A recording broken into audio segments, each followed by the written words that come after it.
President, तो Robert ने क्या, हाँ रोज क्या कह रही हैं, रोज एडमिटेड, रोज ने तस्लीम किया, कहती हैं of course he can't help his hair, जाहिर है भाई बालों के मामले में तो ये बेबस है, ही कांट हेल्प, कुछ नहीं कर सकता, है ना, यानी बालों के बगैर कैसे रह सकता है भाई, इसके तो बाल कुदरती तौर पर रेड है।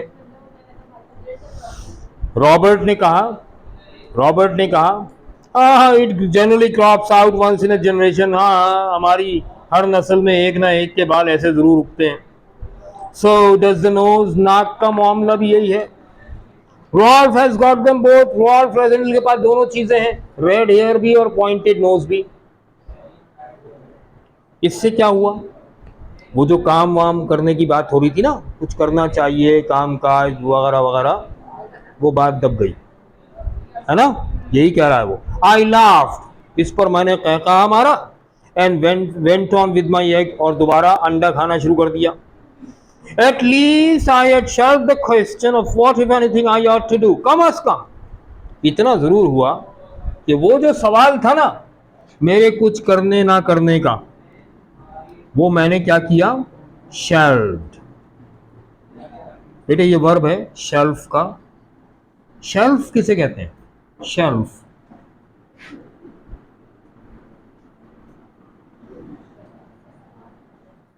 भाई शेल्फ तो होते हैं ना घरों में यार, किसे कहते हैं,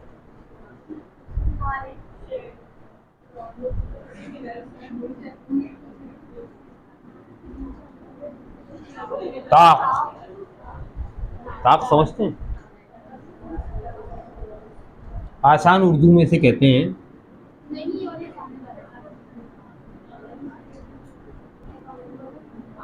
मिशकात।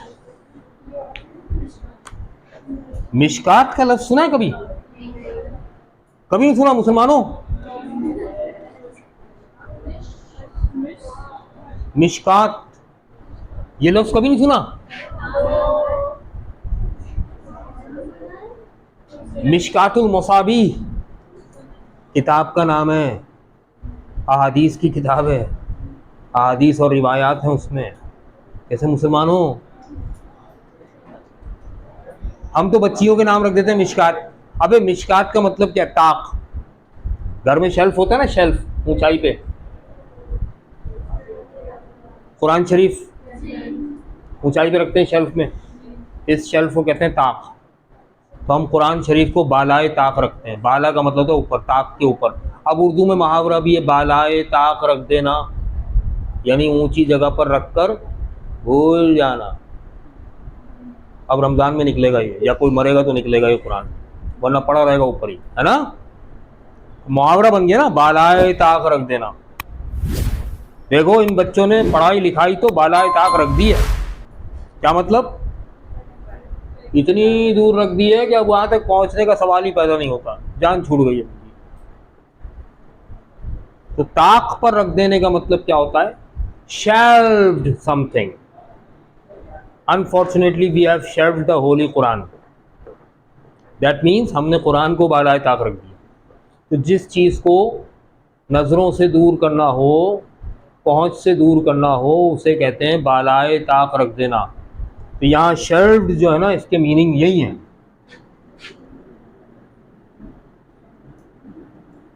बालाए ताक रखना, यानी इधर उधर कर देना, आई गई कर देना, है ना। तो कह रहा है, वैसे मिशकात कहते हैं इसे ताक को, मिशकातुल मसाबी, मसाबी चराग को कहते हैं, दिया चराग। तो पुराने वक्तों में चराग जो है बच्चों की पहुंच से दूर रखा जाता था, ऊंचे से ताक पे रखा जाता ताकि रोशनी चारों तरफ फैल भी जाए और बच्चे वहां तक पहुंच भी ना सकें, उसे कहते हैं मिशकातुल मसाबी। और ताक जो है दीवार में बनाया जाता था बाकायदा, इस तरह से एक शेल्फ बनाया जाता था इस तरह का, और इसमें यहाँ चराग रख दिया जाता था जो जलता रहता था, इसे कहते हैं मिशकातुल मुसाबी, ठीक है ना, उस किताब का नाम ये, राइट। 12, अब वो लकड़ी का शेल्फ बना देते हैं, उसको भी मिशकात या ताक कहते हैं। इंग्लिश में कहते हैं शेल्फ। अब सुने भाई, I laughed and went on with my egg, मैंने कहका लगाया और दोबारा से अंडा खाना शुरू कर दिया। एट लीस्ट कम अज कम I had shelf the question, मैंने इस सवाल को तो, इस एतराज को तो बालाए ताक रख दिया, यानी इधर उधर कर दिया, दबा दिया। Of what if anything I ought to do, के मुझे कुछ करना भी चाहिए या नहीं। And by way of closing the discussion, और इस बात को यहीं खत्म करते हुए, and also I must admit, और मैं ये भी मानता हूं कि of exasperating my little strict little sister in law trifle more, और ट्रिफल मोर दोबारा आया है, डेविड एम्ब्रोक में भी आया था। अ ट्रिफल स्टेपिंग अप हर पेस, अ ट्रिफल याद आया। अ ट्रिफल मोर का मतलब होता है अ लिटिल बिट मोर, यानी थोड़ा सा और, एग्जास्परेट करते हुए। एग्जास्परेट का मतलब होता है तपाते हुए, है ना, तपाते हुए, यानी उसे बहुत ज्यादा, जिसे क्या कहना चाहिए कि गुस्सा दिलाते हुए। आई ऑब्जर्व, मैंने ये भी कह दिया, I rather like being all Elphberg myself, भाई मुझे तो ये बात पसंद है बल्कि कि सारे एल्फबर्ग मेरी तरह हैं। हालांकि रेड हेयर वाला बच्चा इनके खानदान में हमेशा कॉम्प्लेक्स का शिकार रहता था, लेकिन इन्हें ओवर कॉन्फिडेंस नहीं है, ये ओवर कॉन्फिडेंट हैं इस बात पर कि ये सारे एल्फबर्ग्स इन्हीं की तरह रेड हेयर वाले होते हैं, ठीक है ना। तो इस पर रोज ने कहा, the difference between you and Robert, तुम में और रॉबर्ट में यही तो फर्क है। Said my sister in law, मेरी भाभी ने कहा, who often bless her speaks on a platform, जो अक्सर, खुदा उनका भला करे, ऐसे बोलती हैं जैसे एक ही प्लेटफॉर्म हो उनके पास बोलने को, यानी एक ही मौजू हो। And often still as if she were on one, और अक्सर बेशतर तो ऐसा लगता है इसके अलावा कोई प्लेटफॉर्म है ही नहीं उनके पास, यही एक प्लेटफॉर्म है जिस पर वो बोलेंगी। कहने लगी, the difference between you and Robert, तुम में और रॉबर्ट में यही तो फर्क है, that he recognizes the duties of his position, के रॉबर्ट अपने पोजीशन के मुताबिक अपने फराइज को पहचानता है, and you only see the opportunities of yours, और तुम तो सिर्फ भाई अपॉर्चुनिटीज तलाश करते रहते हो अपने लिए, ऐशो आराम के मौके तलाश करते रहते हो।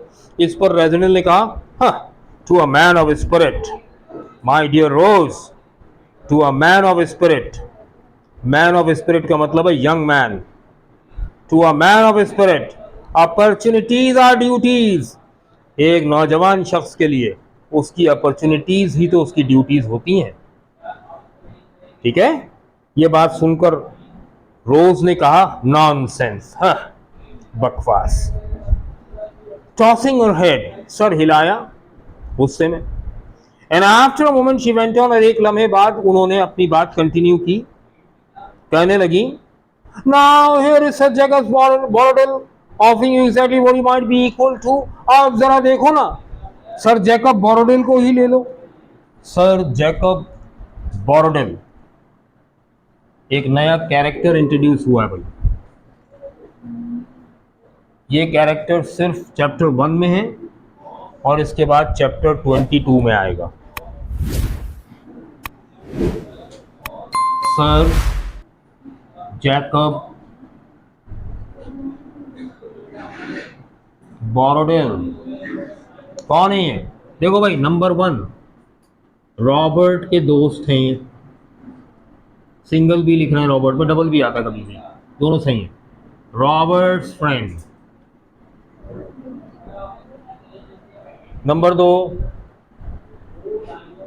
A high official member of the British Foreign Ministry, बरतानिया की वजारत खारजा के आला अफसर हैं, ठीक है। बरतानिया की वजारत खारजा का आला अफसर है और रॉबर्ट का दोस्त है। ठीक है।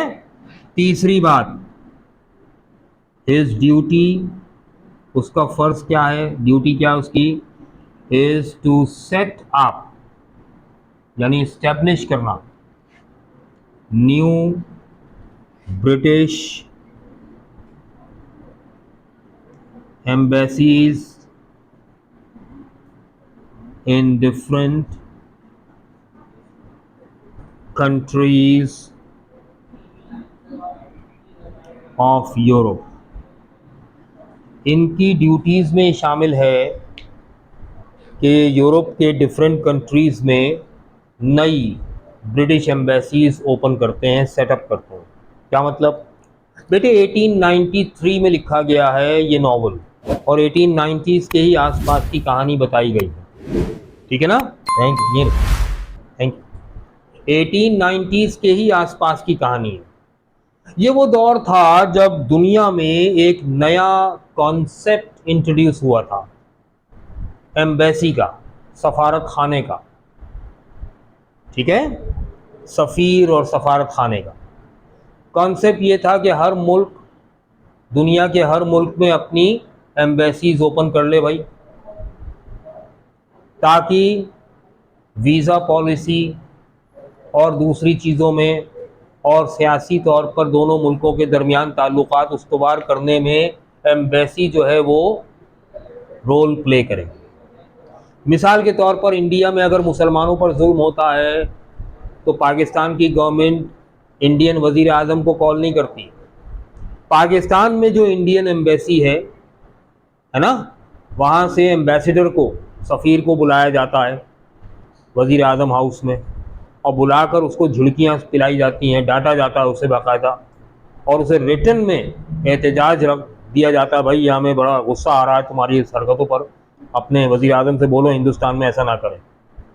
वो सफ़ीर जो हिंदुस्तान का है मगर पाकिस्तान में अपॉइंटेड है, वो अपने वज़ीर आज़म को वो ख़त भेजेगा और बताएगा कि भाई इस तरह से मेरी बात पुरुष हुई है, यहाँ पर बहुत सुनने को मिली है। ठीक है ना, और मुझे पैगाम दिया गया है कि मैं आपको बता दूँ कि अब ऐसी हरकतें नहीं होनी चाहिए मुसलमानों के ख़िलाफ़। तो ये सफ़ीर ये काम भी करता है। ठीक है ना, सफारत खाना ही ये काम करता। एक और काम भी है, पाकिस्तान में अगर कोई, फ़र्ज़ करें कोई इटालियन सिटीज़न है, इटली का शहरी है, पाकिस्तान में रह रहा है, ठीक है ना, और यहाँ पर उसे कोई तकलीफ़ है या वो कोई मदद चाहता है, तो वो अपने इटली के सिफारत खाने पर जाएगा, क्लिफ्टन पे ना इटालियन एम्बेसी, वहाँ जाकर बताएगा भाई मुझे ये तकलीफ़ है, मेरी ये रिक्वायरमेंट्स है। Italian embassy government of Pakistan से रिक्वेस्ट करेगी कि भाई इसको ये फैसिलिटीज़ दी जाएँ। ठीक है ना, राइट। मैं अगर लंदन में घूम रहा हूँ, मेरे कहीं पैसे ख़त्म हो गए और पाकिस्तान से पैसे आने में टाइम है, तो अब मैं पैसों का इंतज़ाम कहाँ से करूँगा? मैं सीधा जाऊँगा सफारत खाने में, उनसे कहूँगा भाई मुझे कुछ उधार दे दिया जाए, पाकिस्तान से पैसे आने में टाइम लगेगा, तो मेरे कुछ डॉक्यूमेंट्स वगैरह रखकर मुझे उधार दे देंगे, चंद दिनों बाद जब पैसे आ जाएंगे मैं वापस करके वो डॉक्यूमेंट्स वापस ले लूँगा। तो इस तरह की फैसिलिटीज़ दूसरे ममालिक में प्रोवाइड करने के लिए एम्बेसीज़ होती हैं। 1890s के आसपास का दौर वो है जिसमें ये सिलसिला शुरू हुआ था।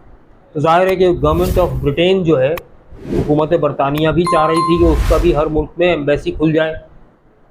ठीक है ना, तो यूरोप के ममालिक में एम्बेसीज ओपन करने का और सेटअप करने का काम किसको दिया गया था? सर जैकब बोरडेल को।